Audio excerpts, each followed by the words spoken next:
नमस्कार साथियों, स्वागत है आपका एक बार फिर से आपके ही अपने यूट्यूब चैनल मेरा गांव 1419 में। आज हम बात करेंगे यहाँ पर ओहो पहाड़ी यानी कि अंकित भाई और उनकी वाइफ विपिना की। तो आप जानते हैं कि जो उनके मोस्टली ऑडियंस है वो तो जानते हैं कि वो कावड़ में गए थे, कावड़ लेने गए थे, परंतु उनको बीच में ही जो है कावड़ खंडित करके और वापस घर लौटना पड़ा, क्योंकि विपिना की जो है उनकी वाइफ की वो तबीयत ज़्यादा ख़राब हो रही थी।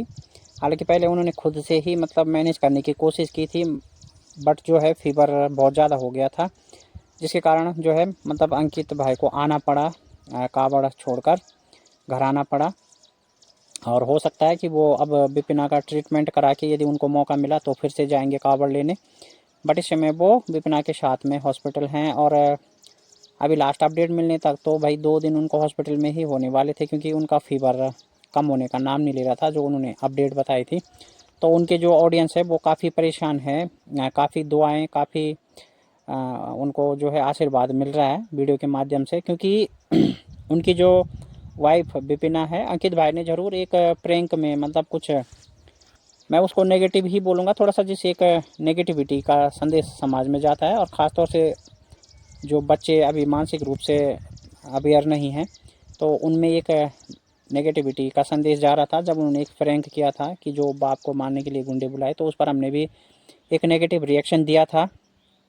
लेकिन अब चूँकि उनकी वाइफ के ब्लॉग बहुत अच्छे होते हैं, और आपने देखा होगा, एक चीज़ और देखी होगी आपने कि अंकित भाई की फ़ैन फॉलोइंग बहुत कम, मतलब फ़ैन फॉलोइंग ज़्यादा है, सॉरी, विपिना से बहुत ज़्यादा है। और विपिना का चैनल जो है वो शादी के बाद ही ग्रो हुआ है।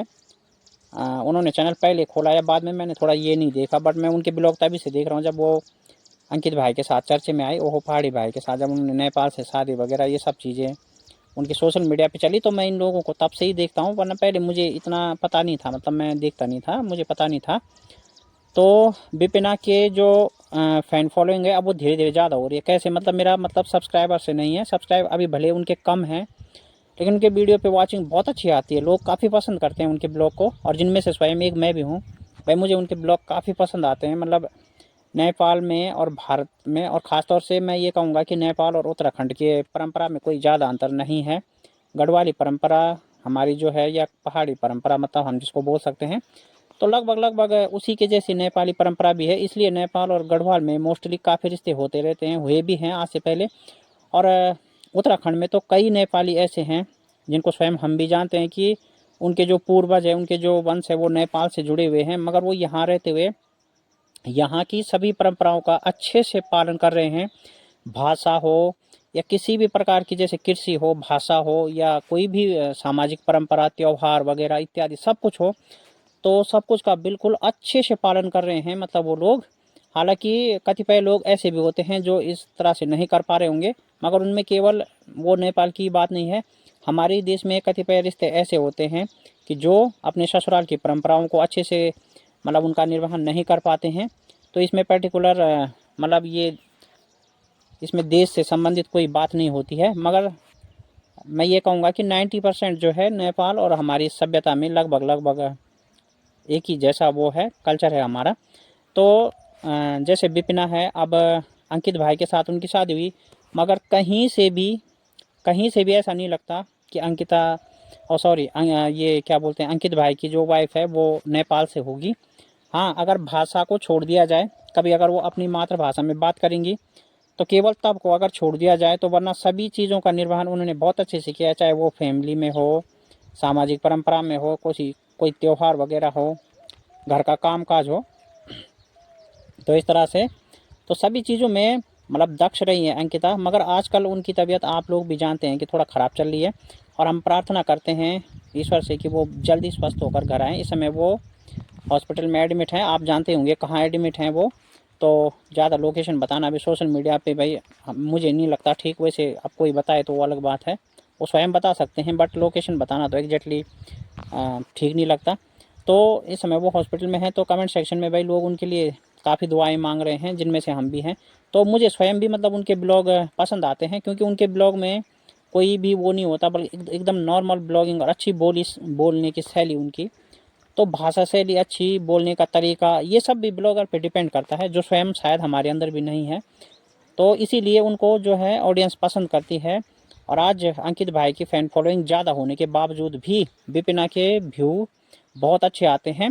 क्यों? क्योंकि उनके ब्लॉग बिल्कुल अच्छे होते हैं, एक नॉर्मल साधारण सिंपल होते हैं।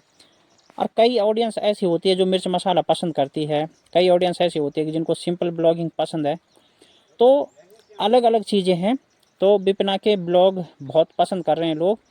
और थोड़ा सा ये भी होता है कि अगर आपका बड़े यूट्यूबर के साथ एक रिलेशन बन जाए, मतलब एक लिंक आपका हो जाए, संबंध स्थापित हो जाए, चाहे वो पति पत्नी का हो, चाहे वो दोस्ती का हो, या चाहे वो किसी भी रूप से हो, तो मतलब यकीनन आपको उसका फ़ायदा मिलता है। जो यहाँ पे हम विपिना को भी देख रहे हैं कि काफ़ी उनको प्रॉफिट मिला। और आज की डेट तो ये है भाई कि वो लोगों के बीच में, मतलब लोगों के दिल में इतनी बस गई हैं कि लोग जो है अंकित भाई को छोड़कर उनके ब्लॉग ज़्यादा देखते हैं। मतलब अंकित भाई के चैनल पे इतने व्यू नहीं आते जितने विपिना के चैनल पे आते हैं, वीडियो पे आते हैं। और इसका ही एक उदाहरण हमने पहाड़ी भाई पीलो चाय में भी देखा था कि अंकिता नौटियाल जो है उनकी जो वाइफ होने जा रही है, मतलब अभी मंगेतर ही बोल सकते हैं।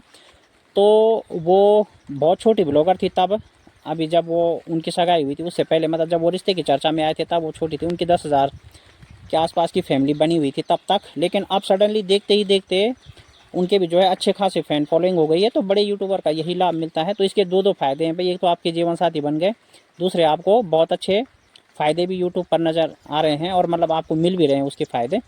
तो यही बात है दोस्तों। थोड़ा बारिश बहुत तेज़ आ गई है, मगर देखता हूँ अगर 1 मिनट रुक जाए, नहीं तो ये रिएक्शन यहीं पे छोड़ के मुझे अंदर भागना पड़ेगा। बारिश बहुत तेज़ गिर रही है इस समय मेरे ऊपर भी।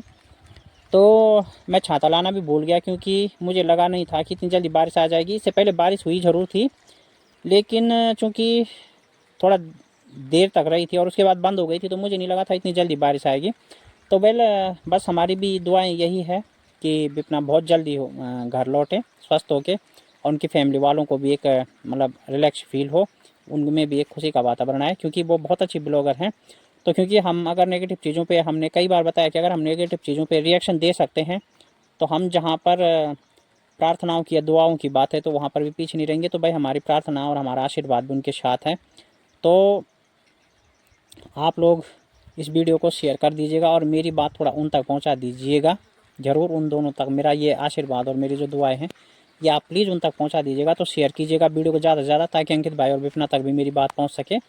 और भाई आपके घर वापस आने का आपके जो ऑडियंस है, आपकी जो फ़ैन फॉलोइंग है, वो इंतज़ार कर रही है बेसब्री से। तो आप शीघ्र स्वस्थ होकर घर आएँ। इसी प्रार्थना के साथ, इसी आशीर्वाद के साथ मैं अपना ब्लॉग यहाँ पे फ़िलहाल रोक रहा हूँ, क्योंकि बारिश भी तेज़ आ गई है। हो सकता था कि मैं किसी और विषय पे भी आपसे थोड़ा सा चर्चा करता, मगर बारिश है कि रुकने का नाम नहीं ले रही है। तो इस वजह से मुझे अपना ब्लॉग यहाँ पे ही रोकना पड़ रहा है। तो किसी नेक्स्ट ब्लॉग में मैं बहुत जल्दी आपसे मिलता हूँ। और आपसे निवेदन है कि प्लीज़ चैनल को सब्सक्राइब करें, नोटिफिकेशन ऑल टिक करें आप जब भी सब्सक्राइब करते हैं, और लाइक शेयर वीडियो को अवश्य करें। आपकी बहुत बहुत कृपा होगी, मेहरबानी होगी आपके भाई पर। तो मैं किसी नेक्स्ट वीडियो में मिलता हूँ। Thank you so much, thank you.